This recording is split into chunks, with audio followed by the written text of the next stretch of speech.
Welcome to Illinois in Focus. I'm Greg Bishop. Coming up, we'll review the week's top stories about lawsuits in front of the Illinois Supreme Court and the governor's continued response to questions about conflicts of interest, pension funds being impacted by recent bank turmoil, and more. I'll then join the Center Square executive editor Dan McCaleb to further discuss the news, including the ComEd 4 case in Chicago. That's ahead with Illinois in Focus. I'm Greg Bishop. Hello, I'm Catherine Mintzer, a family farmer raising corn and soybeans in Christian County, Illinois. It might be hard to believe, but 96% of the farms in Illinois are owned and operated by family farmers just like me. Our job is to grow the healthiest, most affordable food around to feed my family and yours. Meet more farmers just like me at www.watchusgrow.org/corn. A message from the Illinois Corn Marketing Board. Welcome back to Illinois in Focus. I'm Greg Bishop. Here's some of the top stories from the past week. Opponents and proponents of no cash bail had their day in front of the Illinois Supreme Court. The state's no cash bail law was supposed to go into effect January 1st, but was suspended the day before by the Illinois Supreme Court. That was after a Kankakee County judge declared the law violated the separation of powers on constitutional grounds. Arguments in front of the Illinois Supreme Court Tuesday morning lasted around 45 minutes. Justice Lisa Holder White didn't hesitate, getting directly into questions for the state's Deputy Solicitor General Alex Hemmer. In the past, we've seen where changes have been made with respect to who is entitled to bail made through constitutional amendments. Why didn't that happen here, and should it have? No, Your Honor, it should not have. The General Assembly was not required to put these changes to the voters in a constitutional referendum. Hemmer said the bail clause in the Illinois Constitution doesn't require a particular method for release like cash, as plaintiffs argue. Under questioning from Illinois Supreme Court Chief Justice Mary Jane Teese, Kankakee County State's Attorney Jim Rowe argued that they have standing. That if we are regulated by the Act, we are a proper party to that litigation. And plaintiff state's attorneys and sheriffs are certainly regulated under that Act. There's an adverse impact on your rights. Is that right? There absolutely is, as the circuit court found. The circuit court also found the law violated the separation of powers and the act violates the Illinois Constitution's Victims' Bill of Rights. Rowe argued that if they wanted to end cash bail, they should have asked voters. Take the question, put it on a ballot, propose it to the people, let them vote on it at an election. It quite simply is that easy. The court took the case under advisement, and the ruling isn't expected for weeks. Governor J.B. Pritzker continues to respond to perceived conflicts of interest around $2 million in donations he gave Illinois Supreme Court justice candidates who are now on the bench hearing cases in which he's the lead defendant. The High Court accepted the challenge to the state's new gun ban, where the governor's the lead defendant. He signed the law January 10th. Pritzker said allegations there's a conflict are false. The truth of the matter is that my name is on these suits because I am an official representative of the state of Illinois.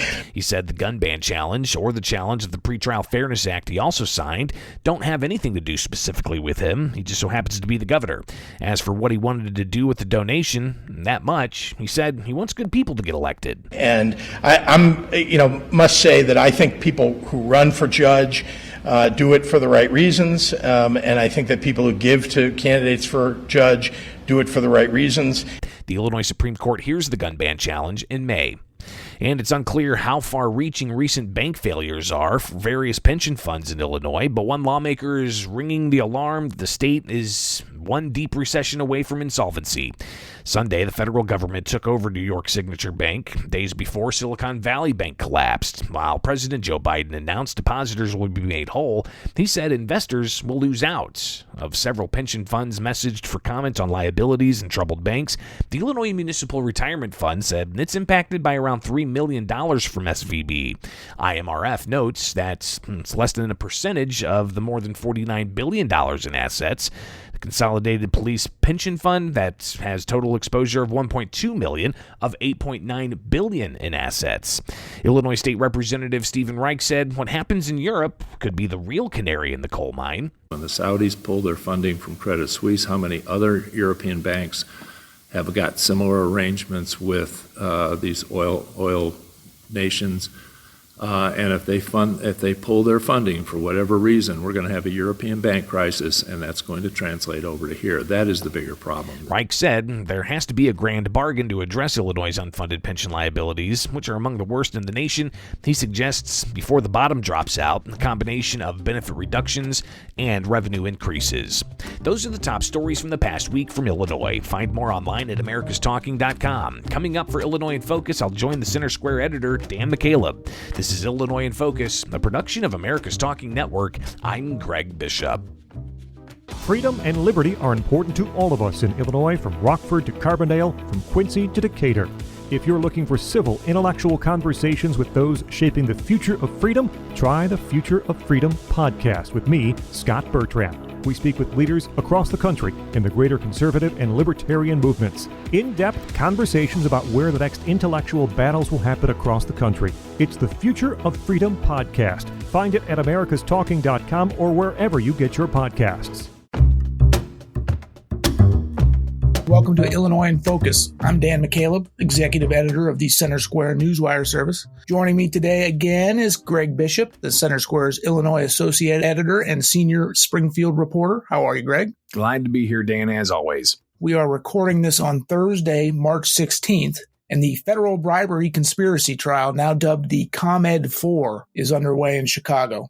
The former CEO of ComEd, the state's largest utility, a former ComEd lobbyist, another lobbyist and consultant, and Michael McLean, longtime friend, confidant, and associate of longtime former Illinois House Speaker Michael Madigan, are standing trial on charges that they were involved in a conspiracy to bribe Madigan to gain his support for legislation that financially benefited ComEd. All of the defendants, of course, have pleaded not guilty. Greg, opening arguments in the trial were Wednesday, and the Center Square correspondent Glenn Minnis was there to cover it. What do we know from the opening arguments?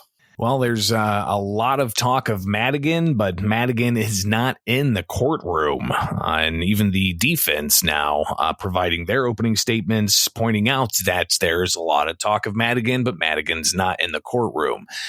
So what we have so far in at least week one, of course, the process of picking the jurors, 12 jurors, 6 alternates, but the opening statements. And you're hearing, of course, what we've already known to a degree of the scheme alleged against these 4, and then also against Madigan, who's not on trial until next year. But it really highlights some significant questions on the conduct of how favors may be offered for powerful politicians to then craft legislation that might in turn be a benefit to whoever's offering that favor. So this really, I think, is a crucial test case of sorts of the types of things that happen within Illinois state legislature when it comes to crafting legislation. So this is obviously a very large, important case. It's going to last weeks, and we'll obviously be talking about this in the weeks ahead, no question.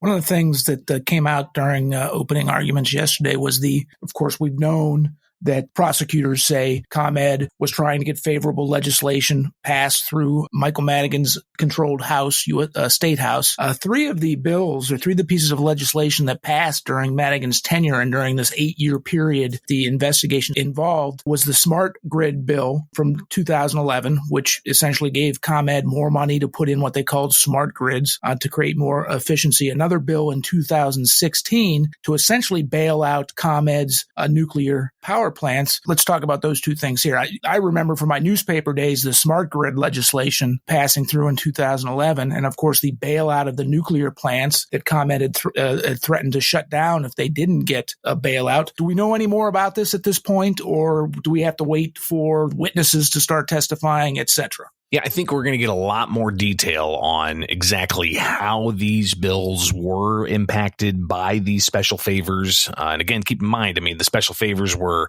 contracts and do-nothing jobs for ComEd in exchange for, at least that's the allegation, in exchange for favorable legislation.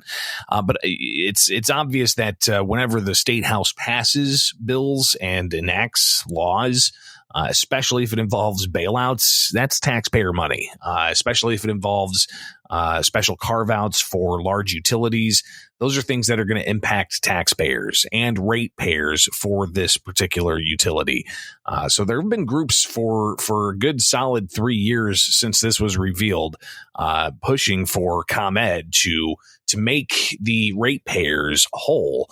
But I think we'll get a lot more detail whenever we start seeing all this evidence come out in the testimony, including the testimony that could come from the tape. So we're seeing that there could be some tapes that are aired in the court. Who's all going to be in those tapes? If it's going to be released to the public, we'll watch that closely. But it makes me recall back in 2019 when I had the opportunity to ask former House Speaker Michael Madigan in the hallway at the Capitol what it's like to be caught on surreptitious recording. And he said, well, it's a tough world we live in. And as he walked away. So, yeah, it's going to be fascinating. The evidence that comes out, the witnesses that are lined up. And again, we'll be there in the courtroom.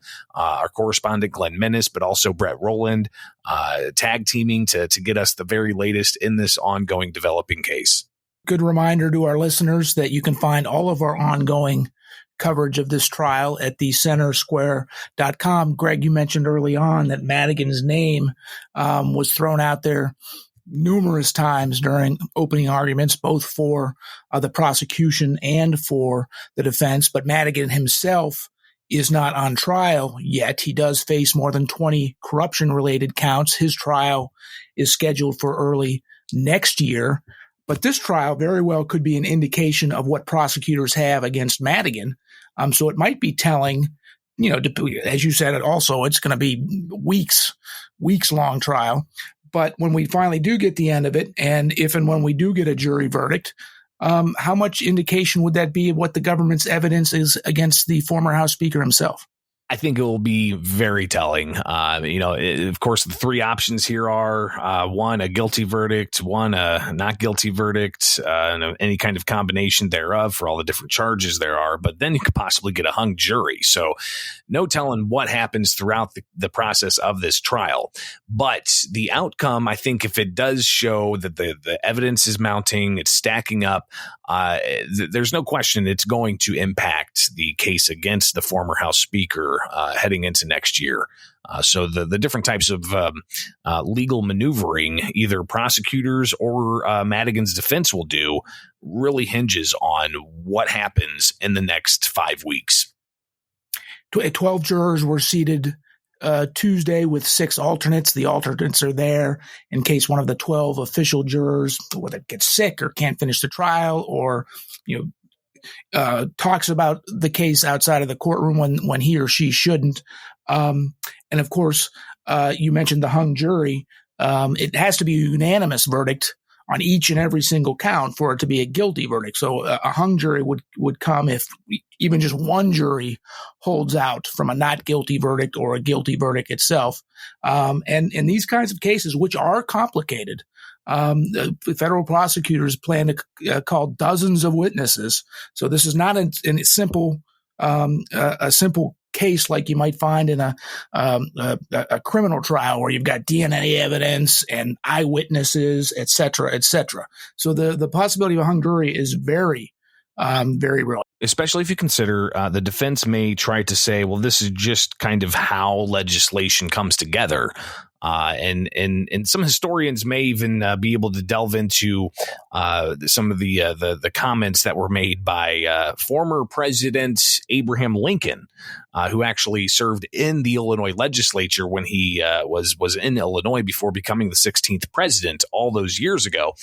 But there are writings from Abraham Lincoln about log rolling and how that was really this process of I scratch your back, you scratch my back. I give you something in exchange for something else. That was a practice as old as the state legislature. And whether or not what federal prosecutors allege is Madigan Enterprise crossed that line, that's what the jury is going to have to decide in the bounds of the judge's instructions and whether or not they believe that indeed it crossed into the line of criminality. Madigan Enterprise is the term that federal prosecutors used to essentially sum up this entire scheme to curry favor with the longtime former speaker. So again, the reminder to listeners, we will have daily coverage of this at thecentersquare.com, and it could be going on for weeks.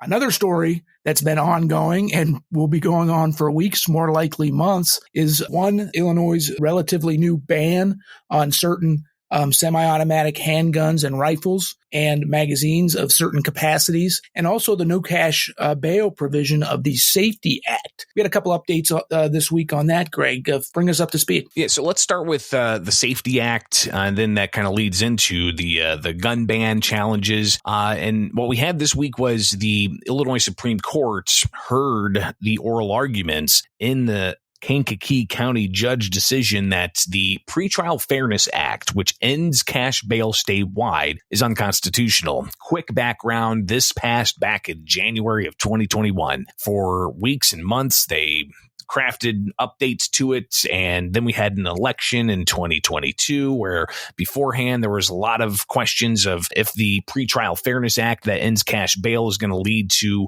a lot of people who are behind bars to be let go whenever January 1st of 2023 comes around. So you had dozens of states' attorneys sue to block implementation. They combined those cases into Kankakee County Court, where the judge there said that the Safety Act and the no cash bail provision violated the state constitution's separation of powers by encroaching on the judicial system's ability to manage cash bail or any kind of bail. Also, they said that it violated the state constitution's Victims' Bill of Rights. So when that happened, it was right before the new year. It was only supposed to be for like 64 counties. The Illinois Supreme Court took the case and said, we're consolidating this and making it statewide and halting the no cash bail until we figure out, through the appeal process. So it took several weeks for them to file their briefs back and forth with the plaintiffs alleging that the act violated the Constitution, and then the states replying to the plaintiffs saying that they don't have an argument and that no cash bail should be implemented statewide. Again, this was supposed to start January 1st, but did not because the state Supreme Court intervened. So all those briefs filed on Tuesday. The first case they heard was of the no cash bail, where the plaintiffs made their case saying that, if the state wanted to change the state constitution, it should have asked voters to amend the Illinois Constitution. That didn't happen. And then you had the state essentially say that the legislature was entirely within its purview to change the process of pre-trial detention and whether people can be let out. So it'll be weeks before we know the outcome of that case. But the state Supreme Court also has now the case challenging the Illinois gun ban, the ban on certain semi-automatic rifles and handguns and shotguns and certain capacity magazines. So what's happened here is we're not going to hear that case until mid-May, but there's been questions raised, and the questions continue to come in about potential conflicts of interest because Governor J.B. Pritzker gave $1 million donation to each of two of Supreme Court candidates before the November election. And he is the top defendant on these two controversial high-profile cases, that of which he signed his name to enact these laws. And those two candidates, they were then candidates last year. They won their elections in November. So now they're sitting justices on the Supreme Court, and they will be part of 7 people who decide these two cases. I'm sorry for interrupting. No, you're fine. And there was a question as to whether those two Supreme Court justices would be on the bench during the hearing on ending cash bail. And those two justices were Mary O'Brien and Elizabeth Rochford. So they were on the bench. And I believe at least one of them asked some questions. But that gives an indication that they are likely going to be on the bench when they hear the gun ban challenge. But there's been continued questions the governor's had to ask. We asked him last week to explain his $1 million donation. He brushed it off as a right-wing talking point and said there's nothing there. Earlier this week, another reporter asked him to explain what he was looking to get from giving $1 million. And the governor, again, brushed it off as a right-wing concern and said that He believes the judiciary is independent and that you have people who want to run for judge for the good reason. And I'm paraphrasing here, people want to give to judges for the right reason. So the governor answering questions about potential conflicts, but there's also just a interesting kind of back and forth even within the legal community.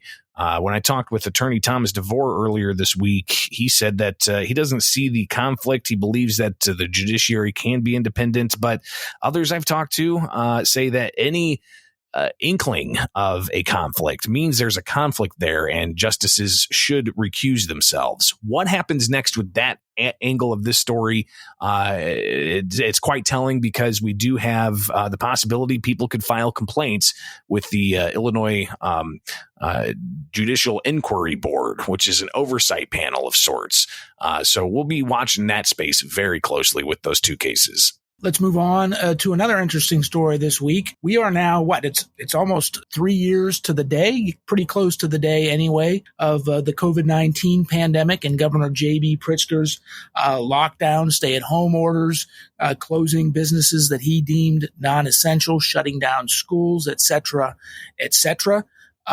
We are now 3 years moved on from the pandemic, but a new study shows that the jobs lost because of those government restrictions, that 40,000 of them are still missing, meaning we had 40,000 more jobs 3 years ago before the pandemic than we do today. Tell us a little bit more about this. Yeah, so March 15th, 2020, the governor went on national TV and he was asked if he's going to shut the state down, and he indicated he would. And then the following day, the governor announced that restaurants could no longer have in-person service. He also announced, no more could there be gatherings over 100 people. And then 4 days later, on March 20th, 2020, he ordered a stay-at-home order that meant businesses he deemed non-essential could not have in-person operations, all because of concern over the COVID-19 virus, the coronavirus. And what we saw happen, and Dan, you and I, in the Center Square team tracked this very closely every week, practically every day, stories coming out about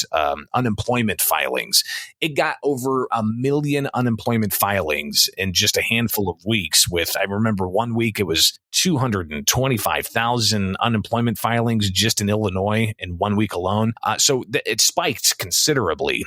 But new report shows that Illinois has not bounced back since then, and that we are still missing about 40,000 jobs from before the pandemic to now. And that's a question people are raising about the state's business climate. We've had Republicans push for more business-friendly policies, and even Governor J.B. Pritzker hinting that he's interested in having conversations about tax cuts. But what we see happen in moving forward when it comes to 3 years out of the pandemic, the costs are I think still obvious because you look at learning loss, you look at the economic consequences, and these are things that require more research and investigation. Something else too, though, when it comes to the jobs picture, we still don't know the entire scope of unemployment fraud.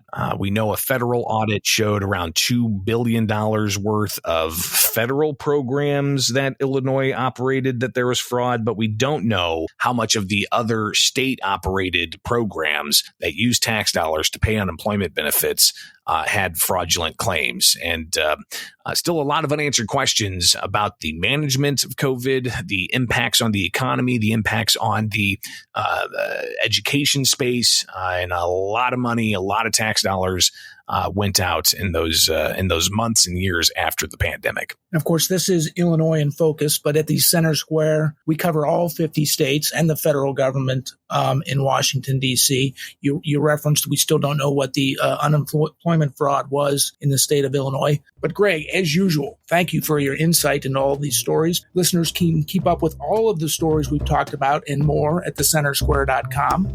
For Greg Bishop, I'm Dan McCaleb. Please subscribe, and thank you for listening.